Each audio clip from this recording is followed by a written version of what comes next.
the big news of the day, which is that Kamala Harris has apparently is backed now by enough delegates to become the Democratic nominee. So they've actually done it. They've actually made it to where Kamala, surprisingly, is going to be the Democratic nominee. I was really unsure about this. I thought that the Democrats would put in somebody like Gavin Newsom or maybe Andy Bashir or somebody, or Hillary Clinton even might come back out of the woodwork and take the Democratic nomination. I really am surprised that they've just gone ahead and went with Kamala. The reason being, Kamala is just so wildly unpopular and has been. Now, that being said, if you remember back when Joe Biden was actually given the nomination, this is before I was doing the show here on Rumble, but I was doing it on YouTube. And I even said that when they made Kamala the VP, for one, that was no surprise, because if you were following the 2020 primary, Democratic primary, you would know that Kamala Harris was given, well, this wasn't made public knowledge, but those of us who actually look around and see stuff knew that everybody that was surrounding Kamala Harris was from the Hillary Clinton campaign. So she was given all of the Clinton resources, the Clinton funding machine, the Clinton campaign managers and policy aides. She was given the entire Clinton apparatus. And so she was the favored candidate in 2020. They were trying to build her up. But then she just started slipping and falling, and she ended up having to resign before even the first primary. So she just fell out of favor. People just didn't like her. She didn't stand for anything. Nobody knew what her policy choices were. She clearly was just somebody that they stuck in there, that they thought, okay, this meets our identity politics, checks all the boxes, so let's throw her in there. Well, when they made her VP, that was no surprise because they were putting all of those Clinton resources behind Kamala. When Kamala faltered, they pivoted most of those resources, but not all, to Pete Buttigieg, who also ended up in the cabinet of the Biden administration, the only other candidate. So the only two candidates besides Joe Biden that ended up in the administration were the ones that the Hillary Clinton machine backed. Okay, so then, that's telling us who's really in charge. So when they made Kamala vice president, I believed that the purpose of that was to make people like her. Okay, let's put her in a top position. People will then get to know her. They'll like her. And then I actually predicted that they would move Joe Biden aside at some point during this first term, maybe 3 years in. Then they would put in Kamala Harris, give her about a year of being the sitting president, so that then she could run as the incumbent. And because she didn't end up, she wasn't elected in the first time around, she could actually serve another additional 8 years as president. So she would have the remainder of Joe Biden's term, plus she would get 2 more of her own.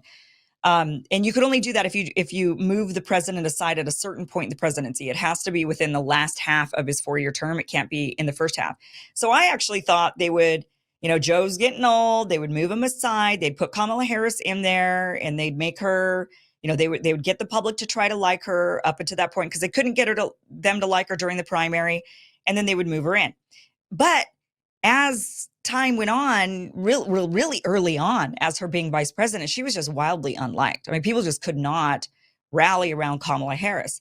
So that, for me, was like, well, what are the Democrats going to do now? I mean, their master plan of Joe Biden getting in the office and then Kamala taking over, that can't work anymore because nobody likes Kamala.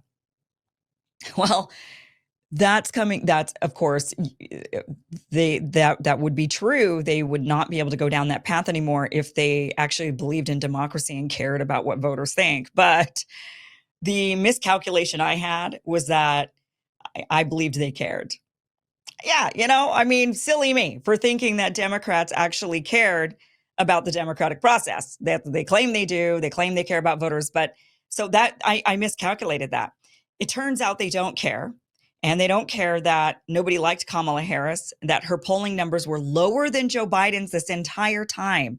Throughout the course of his 4 years, her numbers have been lower than even his this entire time. So she's wildly unliked. But nonetheless, they've gone forward with this plan that I actually predicted 4 years ago that they would do.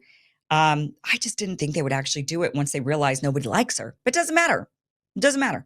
They've decided that is the path that they're going down. They had decided this back in 2019 when she was running in the primary. They just had to figure out how to pull it off. And now they have. This is how they're doing it.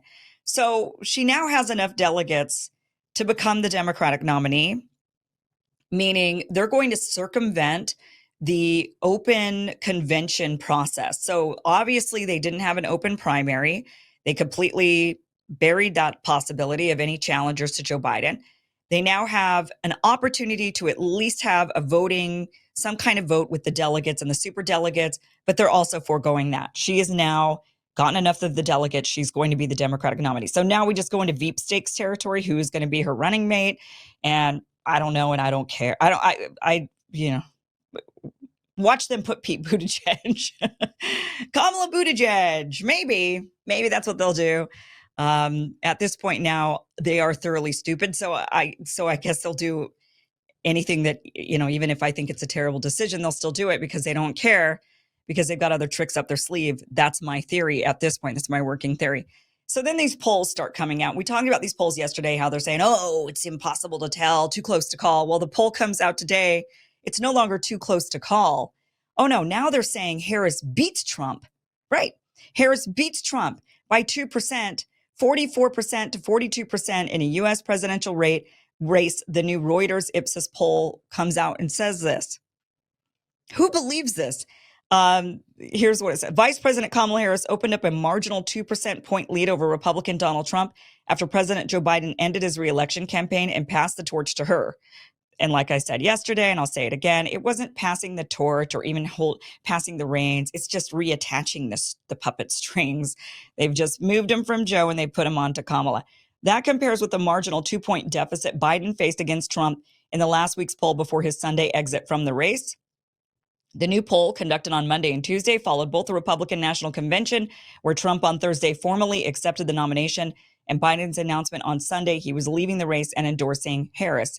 Harris, whose campaign says she has secured the Democratic nomination, led Trump 44% to 42% in the national poll, a difference within the 3% point margin of error. Harris and Trump were tied, at 44% in a July 15th and 16th poll, and Trump led by 1% in a July 1st and 2nd poll, both within the same margin of error. While nationwide surveys give important signals to American support for political candidates, a handful of competitive states typically tilt the balance in the U.S. Electoral College, which ultimately decides who wins a presidential election. So, okay. I mean, we are just being force-fed crap at this point. Who believes that Kamala Harris can beat Donald Trump? This is not realistic. This is them it's working. This gaslighting campaign, guys, is working. Because this morning I sat there reading the news thinking, no way. Is it possible? I'm starting to question it. Is it possible? Really? Are people really rallying around Kamala Harris? Do they really like her? I mean, they're causing all of us to sit there and actually question whether or not this person who is deeply disliked is actually somehow liked. Somehow this person can rally from dismal approval rating numbers throughout the entire course of the Biden administration. And somehow Kamala Harris, who couldn't even make it, she didn't even make it to the first primary election in the 2020 Democratic primary. And they're trying to, and so here we are now second guessing what we know, right? I mean, here we are, we see things with our own eyes and they're making us second guess it. It's incredible. And it's working. This gaslighting is working. Then she goes off. Harris is now starting to campaign. Of course, she's not officially the nominee.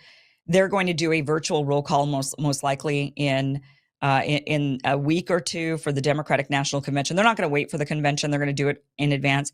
So she goes off to Wisconsin and they pack the house. You can see it here. Look at all of these Harris supporters. I mean, this is a deeply blue area in Wisconsin, and this is like a high school gymnasium. So not a very big place to pack, but it's the optics. You see the optics. All of these people there supporting Harris because she's so energizing. This is what they're trying to tell us. She's energizing. People are just so thrilled she's the nominee instead of Joe Biden. Right? The people didn't get a choice at all. I mean, just unbelievably insane.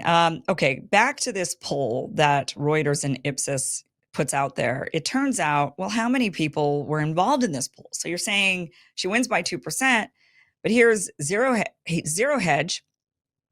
And they say, oh, yeah, There's just one catch. It turns out that they had only actually sampled 426 Democratic voters versus 376 Republicans and 341 independents. So, for one, they oversampled Democrats. If you're going to do this correctly, this is for one, it's a very small poll. Two, they oversampled the Democrats. So for one, if you're going to do this properly, you would do like 400 Democrats, 400 Republicans, 400 independents. You would at least start there. They instead made this top heavy with Democrats, 426 Democrats versus 376 Republicans, and then even fewer independents, and the 341. And the independents actually call the races. They're like the swing states. It's the independents who decide who's going to be the next president of the United States. And yet they rig these polls so that they can put them out there and gaslight us into believing, sitting there and really, I didn't think anybody liked Harris. Maybe they do. I don't know. Maybe she does have a lot of energizing support and people are really into her. I don't know. But you look at the sampling and you see, I mean, this is truly, this is how they treat us. This is how they, being the establishment, the powers that be, this is how they treat us. They treat us like we're idiots. They don't have any respect for our true democracy. They don't care about what we think. They don't want us to decide. They want to decide who's going to be president of the United States. They want to decide, not us. More gaslighting. This one's unbelievable. This is Chuck Schumer. This is how bad it is. This is how much gaslighting. I mean, guys, I can't. This is probably the worst I've ever seen. The most blatant gaslighting I've ever seen. Watch this clip of Chuck Schumer and what he says as he endorses Kamala Harris. So now that the process is played out, from the grassroots bottom up, we are here today to throw our support behind Vice President Kamala Harris. I'm clapping. You don't have to. Yeah, nobody else is clapping. Why is nobody else clapping? Because he's blatantly lying to our faces. He is saying from the bottom up, grassroots. This is, I mean, what is he talking about? So now the process is played out. What process? I mean, this is how they're treating us. Like we're total and complete idiots. The process has played out from the grassroots bottom up. What are you talking about? What are you talking about? And yet, I mean, this is just so unbelievable. This is just so insane that they're actually doing this to us. But at least in that press conference, nobody clapped. Chuck Schumer clapped on his own because everybody else out there also dumbstruck. Like, what in the hell is he talking about? Okay, this is how we know they're lying to us through their teeth. I want to show you this poll done by Ed Krasenstein on Twitter. Now, Ed and his brother they're twins. You might know them if you follow anybody on Twitter, and they are very liberal, very, very liberal. Okay, so they have Democrat followers, tried and true, vote blue no matter who type. So Ed puts out this poll, and he says, who would you vote for between Donald Trump and Kamala Harris? And look at this response. Now, this is a guy who has a liberal Democrat following primarily on his account.